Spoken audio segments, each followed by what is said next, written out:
नमस्कार. श्री स्वामी समर्थ.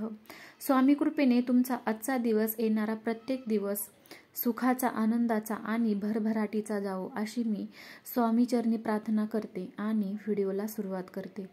त्याआधी तुम्ही चॅनलवरती नवीन असाल तर चॅनलला लाईक आणि सबस्क्राईब करायला विसरू नका आणि कमेंटमध्ये श्री स्वामी समर्थ लिहायलाही विसरू नका. तर आज गुरुपुष्य अमृत 22 फेब्रुवारी हा योग आलेला आहे. त्यासाठी आपण दिव्याचा उपाय करणार आहोत. तर दिवा कसा लावायचा किंवा कुठे लावायचा हे आज आपण पाहणार आहोत आणि दिव्याचा उपाय करणार आहोत. त्यासाठी तुम्हाला एक दिवा घ्यायचा आहे. मातीचा दिवा असो किंवा कुठल्याही धातूचा दिवा असेल तरी चालेल. दिव्याशिवाय आपलं कोणतंही शुभ कार्य होत नाही किंवा आपल्या घरातील देवपूजा दररोजची असेल ती होत नाही. अग्नी प्रज्वलित केल्याशिवाय कुठल्याही शुभ कार्य होत नाही. त्यासाठी तुम्हाला आज दिव्याचा उपाय करायचा आहे. दीप प्रज्वलित खूप महत्त्व आहे. लक्ष्मी मातेलाही दीप प्रज्वलित करतात किंवा कोणत्याही देवाला दीप प्रज्वलित करण्याचं खूप महत्त्व आहे. तर आज आपण दीप प्रज्वलित कसं करायचं आहे, कोणत्या दिशेला करायचं आहे किंवा कसं करायचं आहे किंवा कधी करायचं आहे ते आज आपण पाहत आहोत.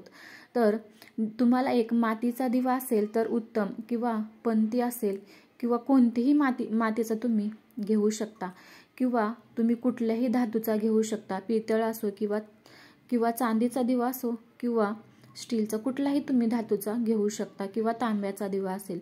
तर तुम्हाला 2 वाती वळायच्या आहेत. 2 वाती तुम्हाला दिव्यामध्ये ठेवायच्या आहेत. त्या वाती तुम्हाला दिव्यामध्ये वळून ठेवल्यानंतर देशी तुपाचा, गाईचं देशी तूप ते घ्यायचं आहे आणि दिव्यामध्ये ओतायचं आहे. जर तुमच्याकडे गाईचं तूप नसेल, म्हशीचं तूप असेल तर त्या तुपामध्ये तुम्हाला थोडीशी चिमूटभर हळद घालायची आहे आणि दिवा प्रज्वलित करायचा आहे. तुम्हाला अगोदर देवाचा दिवा सेपरेट प्रज्वलित करायचा आहे, नंतर हा दुसरा दिवा प्रज्वलित करायचा आहे. तुम्हाला कुठेही न लावता देवासमोर हा दिवा लावायचा आहे. तुम्हाला एक प्लेट घ्यायची आहे किंवा एक तामण घ्यायचं आहे. त्याच्यामध्ये हळदी कुंकू तुम्हाला एकत्र करायचं आहे. हळदी कुंकू एकत्र करून एका प्लेटमध्ये तुम्हाला किंवा ताटामध्ये तुम्हाला स्वास्तिक काढायचं आहे. त्या स्वास्तिकावरती तुम्हाला तांदूळ घ्यायचे आहेत. 1 मूठ तांदूळ ठेवायचे आहेत. त्याच्यानंतर 1 मूठ तुम्हाला चणा डाळ घ्यायची आहे, म्हणजेच हरभरा डाळ घ्यायची आहे. त्याच्यावरती तुम्हाला हळदी कुंकू व्हायचं आहे, अगरबत्ती ओवाळायची आहे. त्याच्यानंतर तुम्हाला हा दिवा जो आहे तो तिथे प्रज्वलित करायचा आहे. त्याच्यानंतर हळदी कुंकू, फुले वाहून झाल्यानंतर नमस्कार करायचा आहे. आपल्या जो मनामध्ये इच्छा आहेत ते इच्छा बोलायच्या आहेत आणि हा दिवा जो आहे उत्तर दिशेला नेऊन ठेवायचा आहे. उत्तर दिशेला ठेवला तर तुमच्या जो इच्छा आहेत त्या पूर्ण होणार आहेत आणि माता लक्ष्मीचीही उत्तर दिशा आहे आणि कुबेर महाराजांचीही उत्तर दिशा आहे. त्याच्यामुळे तुमच्या घरामध्ये भरभराट होणार आहे किंवा खेळता पैसा राहणार आहे. तुमच्या कोणत्याही अडचणी असतील किंवा घरामध्ये पैसा येत नसेल किंवा वादविवाद होत असतील, मुले चिडचिड करत असतील तर हा दिवा लावल्यानंतर तुम्ही मनामध्ये तुमच्या जो काही इच्छा आहेत किंवा तुमच्या काही वाईट तुमच्याबद्दल होत आहे तुमच्याविषयी किंवा काही घरामध्ये नकारात्मक शक्ती असतील ते तुम्हाला बोलायचं आहे आणि प्रार्थना करायची आहे. लक्ष्मी मातेचं स्मरण करायचं आहे किंवा एखादा लक्ष्मी मातेचा मंत्र म्हणायचा आहे. तुम्ही कोणताही मंत्र म्हणू शकता किंवा कुबेर महाराजांचा एखादा मंत्र म्हणायचा आहे. कुबेर महाराजांना प्रसन्न करण्यासाठी एखादा मंत्र बोलायचा आहे आणि हा दिवा जो आहे तिथेच ठेवायचा आहे.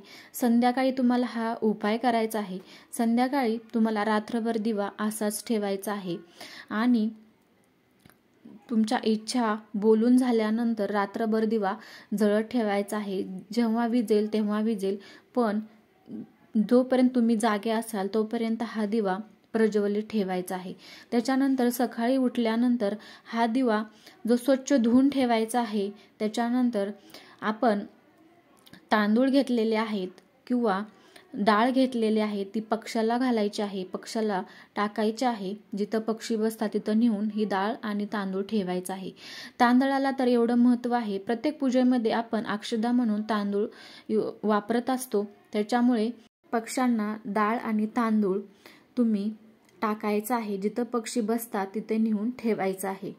अशी ही गुरुपुष्यामृत या दिवशी तुम्हाला सेवा करायची आहे, असा दिव्याचा उपाय करायचा आहे. किंवा तुम्ही कोणत्याही वस्तू खरेदी करू शकता, किंवा तुम्हाला काही खरेदी करायचं आहे, वाहन खरेदी करायचं आहे, किंवा घर खरेदी करायचं आहे, किंवा तुम्ही एखादी चांदीची वस्तू घ्यायची आहे तुम्हाला आज, किंवा सोन्याची वस्तू घ्यायची आहे, तरी तुम्ही या दिवशी, हा खूप शुभ दिवस मानला जातो, त्यामुळे तुम्ही आज या दिवशी कोणतीही वस्तू खरेदी करण्यासाठी शुभ दिवस आहे. किंवा तुम्ही पूजा करण्यासाठी, तुमच्या घरी कुठलं कार्य असेल, तुमच्या घरी कुठली वास्तुपूजा असेल, तीही तुम्ही आज करू शकता. किंवा दुसरं कुठलं शुभ कार्य असेल तेही तुम्ही या दिवशी करू शकता. तर हा दिव्याचा उपाय तुम्ही संध्याकाळी जरूर करून बघा.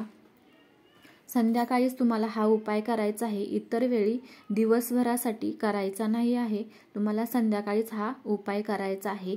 तुमच्या घरामध्ये नक्कीच याचा फरक जाणवेल आणि तुमच्या घरातील वातावरण प्रसन्न आणि सकारात्मक ऊर्जेचा वास घेईल.